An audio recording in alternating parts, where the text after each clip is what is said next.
ফেসবুকের মাধ্যমে পরিচয় হয় পৃথা ও সুদীপের। এরপর ওডিসি নৃত্যশিল্পী পৃথার এক শো দেখতে গিয়েই তাদের আলাপ আরো গভীর হয়। আলাপ থেকে বন্ধুত্ব, আর তারপর প্রেম।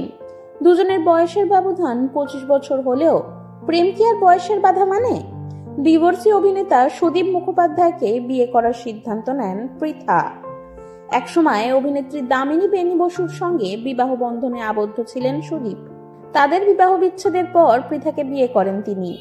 এটি সুদীপের দ্বিতীয় বিয়ে। পৃথার ক্ষেত্রে এটাই প্রথম। স্বাভাবিকভাবেই এই বিয়েতে রাজি ছিলেন না পৃথার পরিবার। 2015 সালে 7 পাকে বাঁধা পড়েন পৃথা এবং সুদীপ। তাদের 10তম বিবাহ বার্ষিকীতে বউয়ের সাথে কাটানো সুন্দর মুহূর্তের কোলাজ ইনস্টাগ্রামে শেয়ার করেছেন চিরসখা ধারাবাহিকের এই অভিনেতা। ক্যাপশনে লেখেন, তাকে এত বছর ধরে সহ্য করার জন্য ধন্যবাদ। জনপ্রিয় রিয়েলিটি শো স্মার্ট জুরির মঞ্চে এসে মেয়ের সম্পর্ক ভাঙতে কি করেছিলেন সে কথা ফাঁস করেন পৃথার মা। তিনি বলেন, এই বিয়েটা নিয়ে আমি ওর এক্স ওয়াইফের কাছেও গিয়েছিলাম, যেটা আমার মেয়ে পর্যন্ত জানে না।